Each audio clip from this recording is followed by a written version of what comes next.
So, thank you very much. Appreciate that introduction. Actually, Rick and I are old friends. We met in 1970s on Capitol Hill. I worked for a former Senator Roth. Yes. And so I'm really very happy to be able to join the seminar today. I was reluctant to do so, though, because I've always thought of the China seminar, which was started by Danny Kwok, as being a place where people who really knew something about China, who spoke Mandarin or lived in Beijing, like Rick did many years, gathered. And I am very much an amateur. I was originally a Asianist, but Southeast Asian, and was only much more recently that I started to become acquainted with China. So what I thought I would do would be to talk mainly about my own experiences rather than in a very academic or intellectual manner. And I was going to tell you first about the first time I heard about China. And I was about 4 or 5 years old. And in the backyard, which was in Glasgow, Montana, I dug a deep hole of about 3 inches. And my mother came out and she said, "No, if you go through the middle of the earth, you'll come out in China." And somehow I remember that conversation, but it took a long time before I came out in China. So in the 70s, working with Senator Roth, I was attached also to the Joint Economic Committee. And at one point, we had a group of visiting Chinese economists and government bureaucrats, and they wanted to meet with us, the Joint Economic Committee staff. So I was involved in that meeting. And their key question was, what was the secret that the United States had for making its economy so rich and working so well? And we were having great difficulty with that because we were trying to explain that we didn't run the economy from Washington. I ran myself. We regulated it a bit, tried to deal with some of the cycles that it had, but they simply could not understand that. But the takeaway I think that I had at that time was that there was despite pride in China itself, there was a great desire to learn from the rest of the world and to benchmark what other countries were doing in terms of what China should be doing a little bit differently. And I've noticed that through my experiences with the Chinese. I think they still benchmark in many ways. The United States, to jump forward many years, and just after Trump was elected, I was in Shenzhen and visiting a Chinese economic zone, special economic zone. And this special economic zone had a goal. And the goal was to be the first Trans-Pacific Partnership compliant economic zone in China. And they were very upset because Trump had canceled TPP on day one. And so they were saying, what can our goal be? And I said, well, there could still be the first TPP compliant free trade zone in China. In fact, they had translated all 5,000 pages of the TPP agreement, which I think are more pages than President Trump had read. And so they had the model there, but they said without the United States, it made no sense. Also, I remember being in Papeete once, Tahiti, where the Chinese hospital ship was in harbor. It had looked just like an American ship, Morrison, but it had come into the harbor in a different way. As it had come in, the French harbor master told me the admiral aboard had seized control of the ship. He'd steered it in. He almost could appear on the side and take control of the captain. And by the way, they did no operations medical procedures while they were there. First time I went to China was in the mid-1980s. At that time, I was halftime at the Eastern Center, and I was halftime of the Japanese organization, the Japan Center for International Exchange. And so I was with a group delegation of Japanese language speaking. They were meeting Chinese who were all English speaking. And I was along to take the notes and write a report afterward, what we all said. And what I remember most about this was at a early stage of dialogue. I worked with this Japanese organization for some time, mainly on European projects, American projects, and Southeast Asian projects. But after the meetings were over, we would sit around having drinks together, talking about what the U.S. was like in the Kennedy period or something else that was of common interest. In the case of this Japanese-Chinese meeting, Japanese would all go to their room, talk about what they thought of the Chinese. Chinese would all disappear and talk about what they thought of the Japanese. But since I was an American and a very odd addition to the Japanese delegation, both the Japanese and the Chinese would talk to me about what they thought of each other. And one of the things the Chinese said to me is that, we keep asking Japan, what are you doing in the world? What are your aspirations? And they say, we support the U.S. in this, we support the U.S. in that, we're an ally of the U.S. And so how can they be an independent power, supporting the U.S. and the West? So it kind of gave you an insight into the attitude toward the world that we should all be independent powers, and we have involuntary alliances with each other. Somehow we come up. And another time, one was asking me about the American political system, and I was explaining about China. And he said, well, we could never have this in China. And I said, well, why not? And he said, well, because China has so many borders.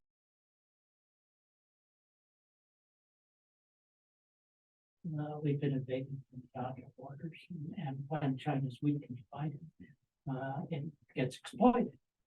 So China needs to be strong and under centralized rule. And the other thing you pointed out was that China was virtuous. And so I thought those two thoughts were also very important, kind of more general Chinese thinking is about their countries. Not many more. That the country is vulnerable, that it needs to be united, that it's virtuous, that we're very thin-skinned in some of the questions.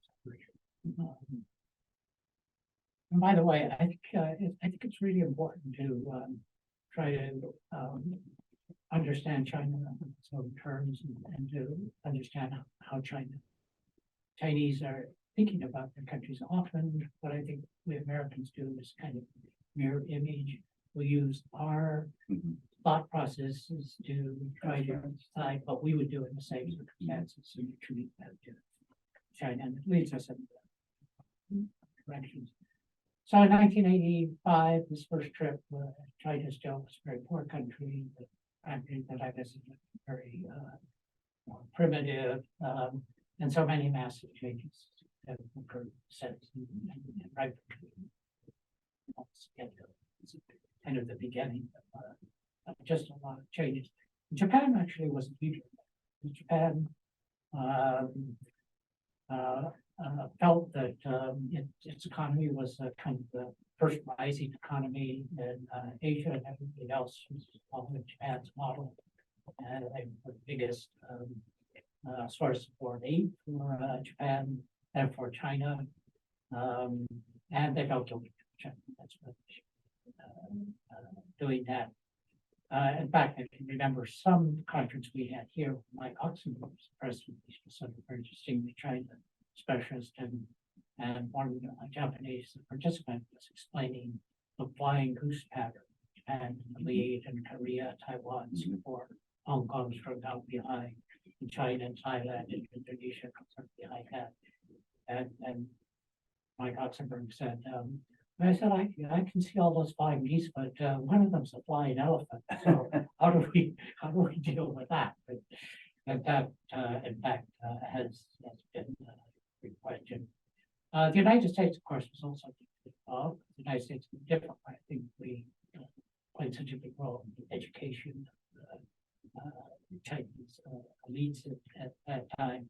And we and other countries were responsible for trying to bring the Chinese into what we thought was the international system. And that meant, of course, they already were in the United Nations once they acquired the seat that Poland and all of it. But to bring them into the WTO, to bring them to other Asian development, right? Bring them into the APEC process once it was begun.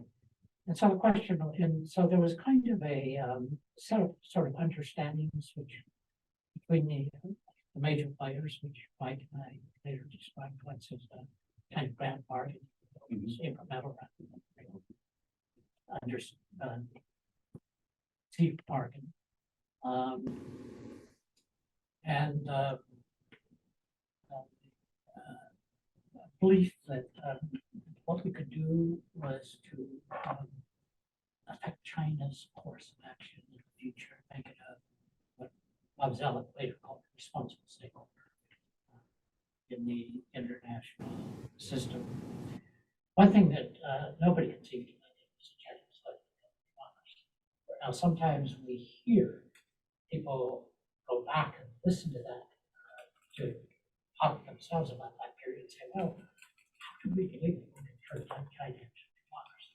But I don't remember people thinking that. They thought that China was liberalized, but they, in fact, many people were worried about what China was much more deal with authoritarian or semi-authoritarian history. But I think we did think that we could change China into a country that could comfortably sit in the news. And there were lots of ways in which that was formulated. Weaving the net was kind of one book about how to get them into all these little networks. And of course, the responsible stakeholder idea. So the consensus lately has been that didn't work. But in fact, in many ways, it has worked. It's worked mainly in the technical areas, and it's worked in areas that are not highly political within China.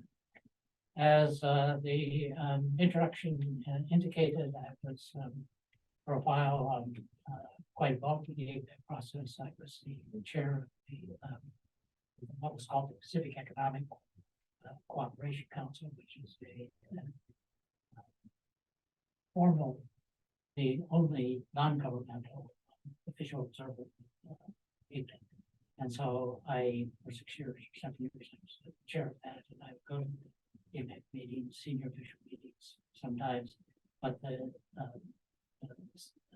ministerial meetings most of the time. And the Chinese were at the beginning very anxious to fit in. And so they were doing a lot of listening. Occasionally they would have a problem. And I remember one that was at a trade ministers meeting, and Chinese, and I can't remember the exact wording, but he wanted to change a word in the final communique from big to large. And Ron Kirk, who was his U.S. Trade Representative, senior person on the delegation, said, I'm not going to spend an hour here arguing whether it's big or large. Well, what the Chinese wanted to do was that the G7 meeting had exactly the same words. So they wanted to change one word. They didn't want to change the meaning. They wanted to change one word. So what didn't look like China was using the same verbiage that all the G7 industrial democracies were using. But later, as China became sort of more and more weighty in the international system, I think their desires to use their leverage became higher. And Japan, rather China, grew in a rate that we've never seen, I think, in world history. in 2008, Japan and China's GDP was exactly the same. And today, China's GDP is 3 times Japan's, almost equal to the United States. More if you use the purchasing power parity argument. China went from being 3% of world GDP in 1960 to 20% today. So it's just a fantastic rise. And that kind of rise, historically, it's always great from established powers and rising powers. And Graham Allison, Mr. Harvard, formulated this terminology, the Thucydides trap. And he's referring to Peloponnesian War and the angst that was created to Sparta and so on because of the rapid rise. A 30-year war. And of course, he looked at other cases as well. And the Chinese knew this was going to be a problem, and so they would talk about peaceful rise. I once heard Xi Jinping a speech at the State Department in Washington, where he mentioned the Thucydides trap, and he said, no way. Of course, many of the Americans didn't know what he was talking about. The Thucydides trap is much more popular in China. But I think something that changed the situation was 2007, 2008 global financial crisis. And that was a crisis which was precipitated by the United States and created great problems for us. The Chinese inflated their economy, more or less stood it, but it kind of gave them a sense of American weakness on one hand, and also hubris about their own role, what they could do in the global system.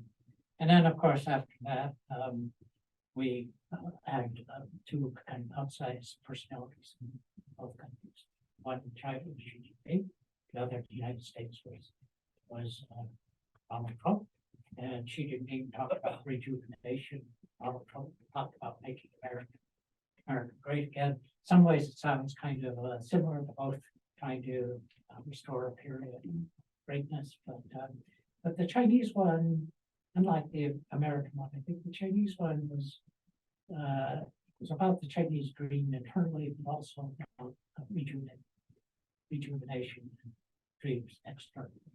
And so the first major thrust of that was about the revolution, which was something that happened very quickly in the Chinese system, percolate up from below. It became a kind of slogan for everything that China, capstone name for everything that China was doing in terms of kind of foreign aid program. And now China has moved even farther. It's been kind of subsumed under something called the Global Development Initiative. China has a global security initiative, a global civilization initiative, which is intended, I think, to kind of blood human rights and criticism. They have a digital initiative of some sort. So they have rolled out a whole set of international initiatives that kind of overlap each other. And they look like a effort to kind of change the global system. So it raises a fundamental question about what China is. And there's always been debate about that. But one kind of view is that China definitely wants to change its standing within the system. Wants to be at least a pure power. Probably possible. More than that. But what all these initiatives suggest is that China also is ambitious, meaning it doesn't want to just increase its power within the system, but it wants to change that system. Right? It's more practical. China. Not in all ways, because one of the elements that China really loves about this comes out of the European history of that system is the Westphalian model, which is a state-centric model, and they all, every prince can rule his own country the way he wants to, respect each other's And so China likes that part, which is incorporated into its charter, UN charter, and so forth, talk about sovereignty, territorial integrity. But what it doesn't like is the responsibility to protect and the international humanitarian. And this is actually new in the Western system. There was, princes were allowed to do whatever they wanted in their own country up till World War I.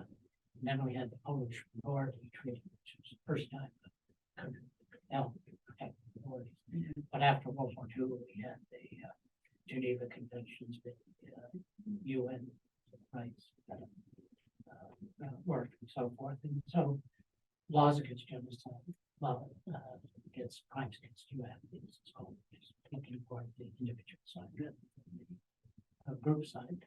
But those are elements that China is not comfortable with and doesn't come out of Chinese history.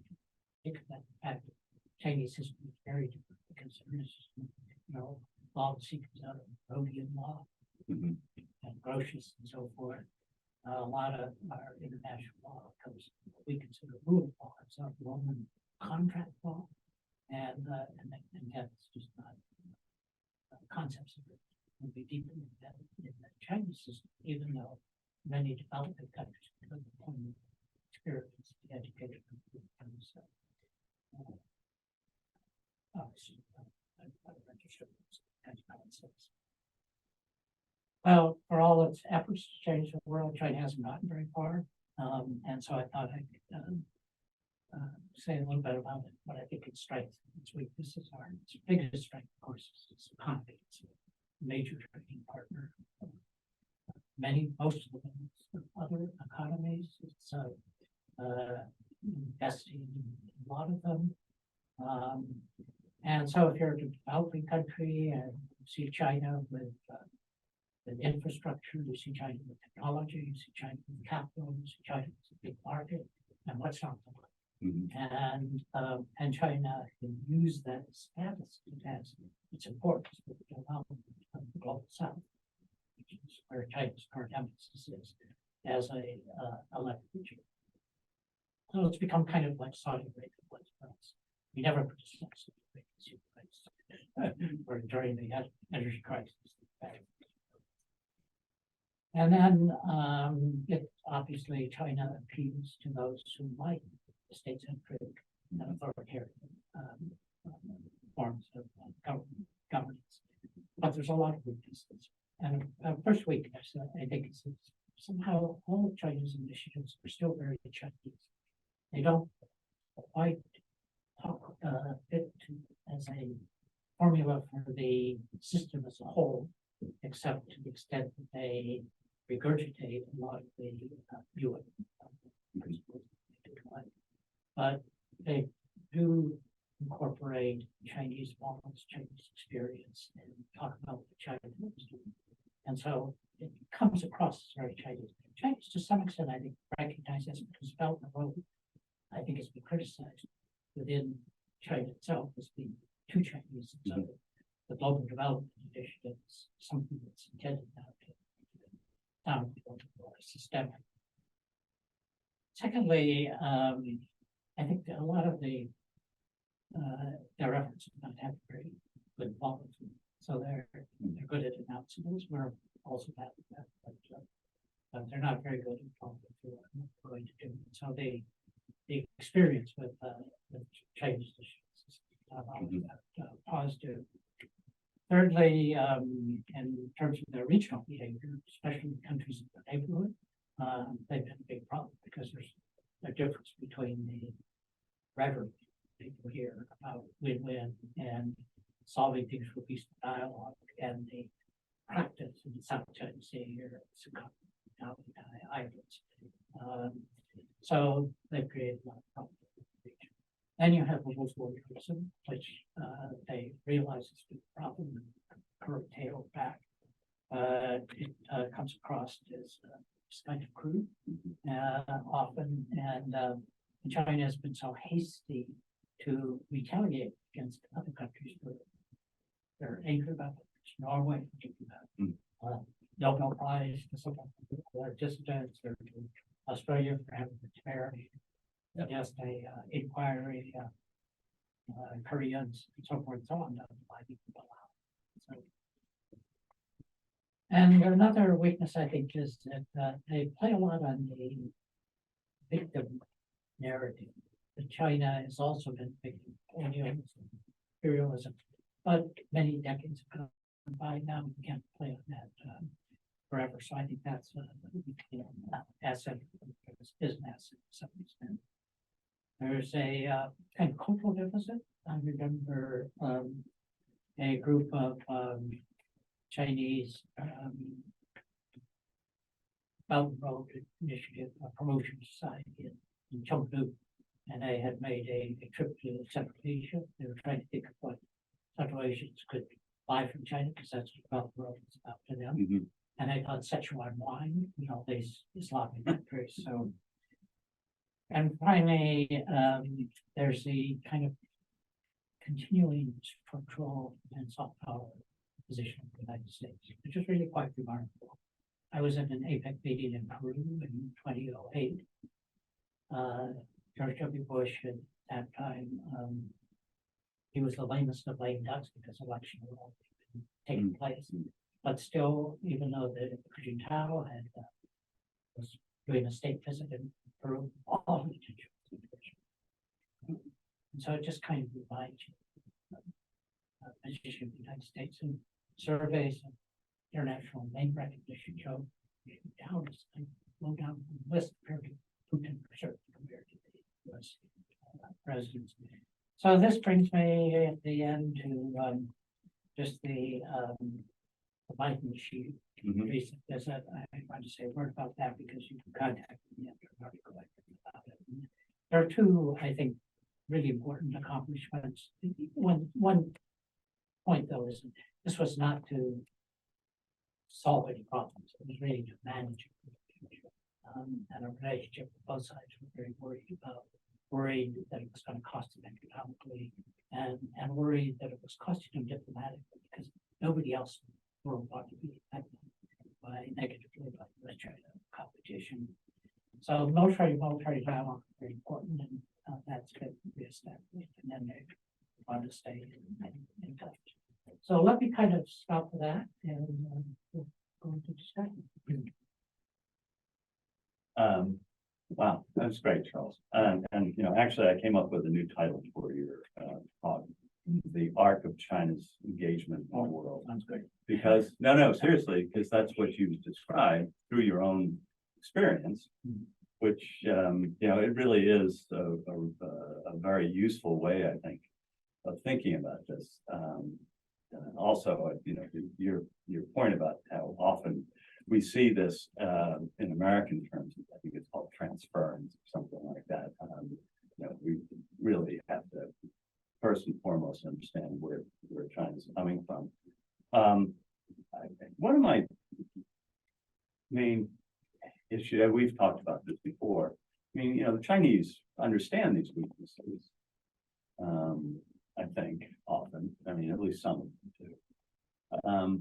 But you see very little effort to, or at least obvious effort to redress them. I mean, yes, the wolf warrior stuff has abated a little bit, but it's still underlying. And so I guess that my question is, again, looking at this from a Chinese standpoint, is this just so deeply ingrained? This I love this vulnerable and virtuous. Is that simply so deeply ingrained in Chinese politics and culture that this is always going to be a limitation on their ability to reset the global order? Well, I think there's an element of that. I think the Chinese are learning, and they will eventually. I mean, the global system probably in the future will look not exactly like the current system. Probably will have more influence from not just China, but India, other developing countries. Yeah, so it will be some kind of hybrid system. But China is, for the first time in its history, will be a country operating within a multinational system rather than a central kingdom. We also went through that same situation. We were hegemonial in our own hemisphere and kind of isolationist vis-a-vis Europe for a while, and then we sprang onto the scene. And Paul Volcker used to talk about an incident. I don't know where you heard the story, but it was of John Maynard Keynes in Britain, and this was after World War II, and trying to set up global architecture and economics, and John Maynard Keynes' staff was complaining the Americans had too much money and how could we deal with them. And John Maynard Keynes said, "Don't worry, they have all the money, but we have all the brains." But eventually, we learned even more to the point the Russians, the Soviets, came to the first European meeting, which was Locarno in 1924, and in their first speech, it was always something like, "Keep your swinish snouts in your own potato patch." And so it was not quite diplomatic language, but by the end of the 3 or 4 month period that Congress had learned. So China can learn, but it's not it's the people who are the interlocutors at the elite and the foreign ministry level. And so the question is, how does the whole society learn? And that's a problem with our own society. Right? We have very accomplished diplomats, we have people who know the world very well, but we don't, the way we interact with the world doesn't always reflect that, reflects our domestic politics. And China has a domestic politics, and definitely has a nationalism. I think that is now refracting through this, so the social media, and it's very hard to control, even in going to have to break firewalls. So that's what we're dealing with in the world. China and the U.S. in a way are in the same boat of trying to adjust the foreign policies. What makes sense for foreign policy sense to their domestic politics and what they can get away with. Have our first question, Ron Brown. Charles, what are your thoughts on the evolution of the rule of law? Well, I think I kind of just, Ron Brown knows much more about the rule of law than I have. He's an expert on international law.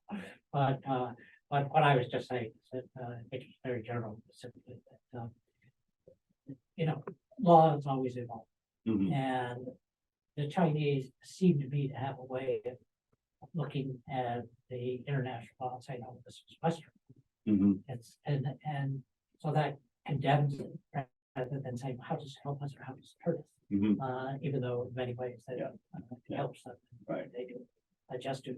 So I think what we will have in the evolving law, for example, the digital area, other blue areas, if we have laws relating to electric vehicles, it will have to reflect a lot more voices than the current law. So people like Ron Brown will be part of that process. Of course, the preposition in China, in Chinese, is it's ambiguous. Some people, think it's what they really mean is rule by law. Yeah, of course. Not rule of law. I want to go back. You mentioned. Can I just go back to that one more? Because I think that's this gets back to that question of how many neighbors China has and how it needs to be strong. And I think our American revolution is really based on trying to get rid of a powerful overlord. And so we centralize power and we split it between our 3 branches. And we even split the House in 2 branches, and the states and the federal government. So it's very decentralized, which creates problems often in dealing with the world. Now China sort of has the opposite. They don't, all the governors, offices are appointed from Beijing. So of course, it's a very centralized system, but such a big system, it doesn't always work. Right.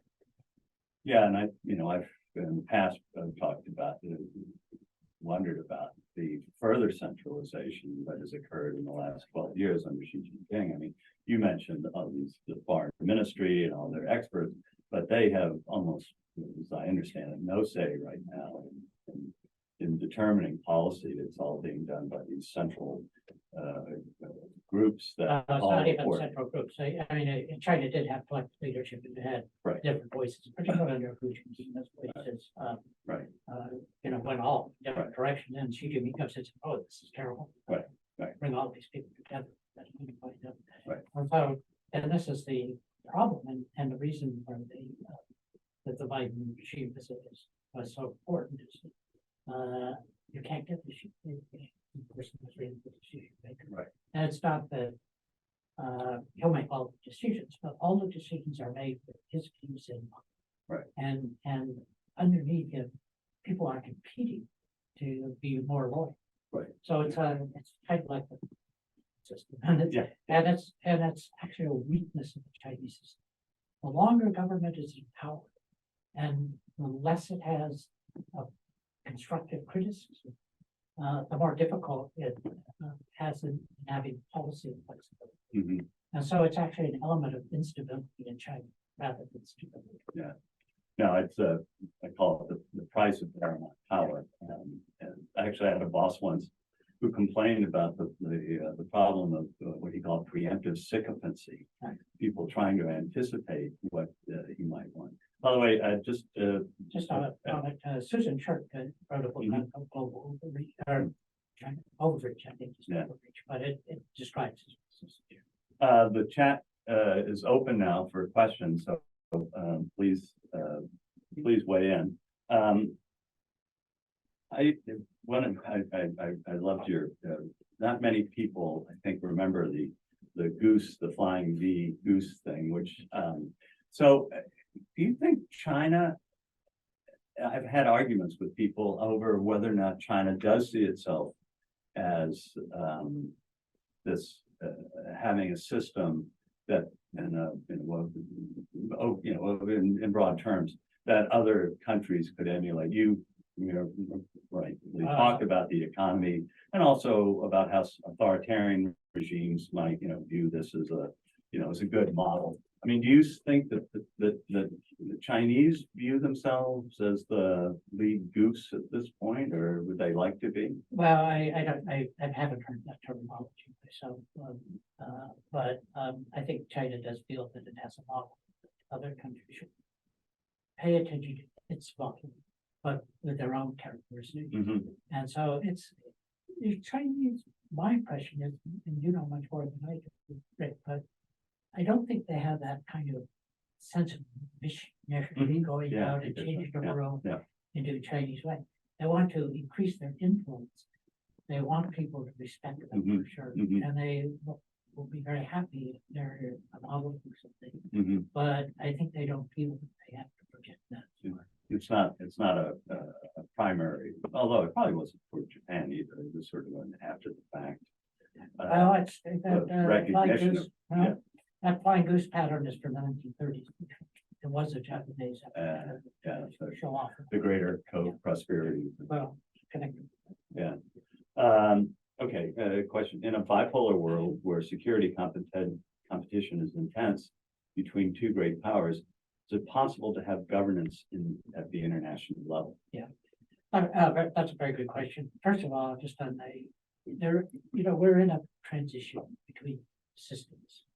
The end of the World War II, we quickly had the Cold War system, which wasn't a bipolar system and quite a stable system because the powers didn't want conflict with each other and they understood each other's red line. And then we had a single superpower system, and that's been gradually eroding. And we don't know what's coming in, but we know power will be more fragmented in the world. China would never have standing vis-a-vis the rest of the world. The US wants it. And that's partly because the US is still there, it's because India is coming up and China's slowed. And so, so we have a world that in some respects, because the Chinese and US economies are so much larger than anything else right now, Germany, Japan's coming next, but it's like 3 or 4 times different. So we have a system that may be bipolar in East Asia, but in Africa, Russia, and other European countries will be involved in the Arctic, Russia, and NATO countries. So it's not a global bipolar system, I think, that will come, could evolve into that. Actually, but, we just don't know. Now, I think it's very important to, you can't ignore China. So you have to engage China. You have to try to work with China on global rules. And it's absolutely essential for the Chinese too, because of their economy. It's so interwoven to the world system. It's not perhaps that we wove a net in the international organization sphere. We sure did in the economic sphere. And so they need rules too. And so I think it's possible at that level to have rules. Where the real difficulty comes is those issues that are highly either the leadership or to the Chinese people. And so areas like Taiwan, even South China Sea, which it's incredible. And we can't understand it. The Chinese do think they own it for some reason. They've added a 10th dash, Yeah. actually, just on the other side of Taiwan. So, yeah. But what about the possibility of China creating its own kind of global order that is limited to, if so, for example, in issues dealing with the internet, or they have their own system. It's a wall, the wall to the Great Wall, firewall of China that it is appealing to many other countries, not just autocracies, I think, to have more, we are the opposite, That's a good point, and it's possible in an area like that, digital, that we'll end up with two systems. In some ways, they would probably have to have an interface. I don't know how that would work, but it might be China. I mean, China already has a separate internet system. Right. Yeah. Actually, one of the sort of a lab for this is what's going on in Hong Kong, because it's a real question of how long the Hong Kong government will stay, and we'll try to have a foot in both camps, because it's very, very difficult to do that. What about this question on this the second part, which is asked about India, and we briefly discussed it. Is it, India has some of the China's weaknesses or India's strengths. I mean, they have they're on the rise as well. English, which is a big advantage for the community. They finally seem to be getting their economic house in order. They're growing faster. Their population is slowing less than China's. So how do you see that working in I think over the next several decades, India will be rising faster. China's growth at that point. So when do you what kind of a time? I mean, are you looking in the next 5 to 10 years? I think say 2050. Okay. I assume that India will probably be about twice the relative size vis-a-vis others by that time. Really? And well, it just growing 7% a year. And it does have some tremendous resources. And you say, the fertility rate in India is about 2.0, so it's sort of at, or maybe it's a little 2.3, maybe it's above a little bit above the fertility replacement level.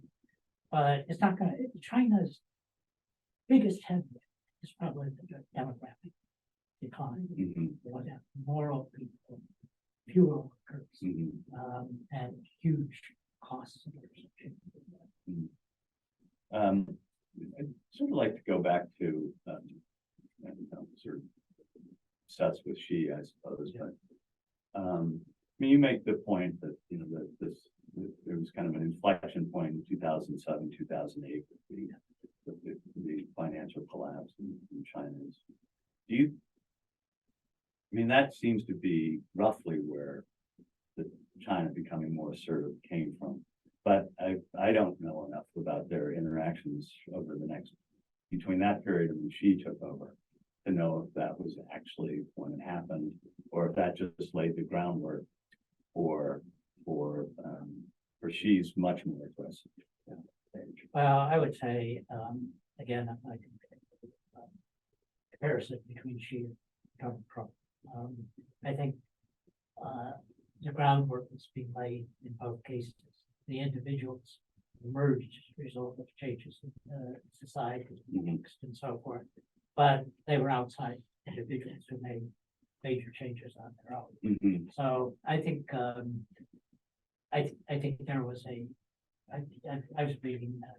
I mentioned before we started. I was reading this piece that Mike Austin just before his death in 2001, and we were talking about in this article the uncertainty, which if you, Frightening. we were talking of, well, it's kind of interesting to see what you got right, what you got wrong, but we got a lot wrong. But one thing we got right was that China's future would be uncertain, and it would be decades before a little clear what would happen. But clearly, China's rising kind of a challenge in the global system, and we talked about two schools of thought, how to deal with it. One was to try to keep the grand bargain as it was, and the other was that it was absolutely hopeless, and so we should prepare for a period of much more intense competition with China, and we were trying to split the difference between us, of course. One side, the other side, but the difference, but it is. I think it was. Xi Jinping wasn't just an accident of history that emerged from a certain social situation. Well, I mean, clearly China, I personally look back at that, especially in 2008 to 2012 as sort of halcyon days, social media, that sort of thing, which I think could have helped China deal with the sort of feedback loop problem that's created by centralized power. But I think by the time she came along, the leadership felt that the corruption issue was so bad, the party's grasp on power was slipping, and they hired him to do a job, and they gave him carte blanche to do that. I don't think I agree. I don't think there's any accident. Well, I think he was quite popular. He lived in America, and he at the very beginning on how he was going to deal with corruption. We never know. Well, the problem in China with corruption is that everybody is corrupt. So by definition, every prosecution is political, and that's what the people who supported Xi have found out over the last few years. It's an interesting question. How do you view China's efforts now to become more involved in international diplomatic issues? So, for example, with in the Middle East, but in Ukraine. I think China has so far does not have a very impressive record. Now, in the Middle East, we have the normalization of relations between Iran and Saudi Arabia. And China played a mostly symbolic role. Actually, the negotiations had already been done, and then China's kind of been invited to be the mediating force. I didn't know. What do we see now in Gaza? China, of course, is supporting censoring Israel, but is China involved in trying to stop the conflict in any way? And China's 12-point peace plan with respect to Ukraine was anything but a peace plan. It was a series of kind of principles that I think almost everyone could agree with. If only Russia would agree territorial integrity and sovereignty of Ukraine was a basis of solution, that would solve all the other problems. But China made no effort to try to intervene in a way that was constructive in ending that conflict, much to the dismay of some of my Chinese friends who thought that China could really be helpful in this. Well, and again, we go back to this whole question of their weaknesses. they really wanted to make us, be the sort of Woodrow Wilson of, or, I actually somebody, half jokingly suggested that someone go to Xi Jinping and say, Nobel Peace Prize, you get, Putin to pull out. But back to your original thing about vulnerable and virtuous, Russia has always been a perceived danger for China. And right now, Xi Jinping owns Putin in a way that I have to think domestic in terms of, this is my old academic specialty, but the Russian people cannot be happy about Russia being sort of so reliant on China. Well, they shouldn't be happy with Russia for Right. any reason, Well, but I think I don't think there's a lot of love lost between those two. They do a great job of making it appear like they're buddy-buddy. They don't speak the same language. They've met quite many times, but I think what China really appreciates is that they don't want Putin to fade. Right. And so, because if they do, then they have to deal with a new Russian leader, and Putin's been a very easy one for them to deal with. So I think that deters them from doing something any more dramatic.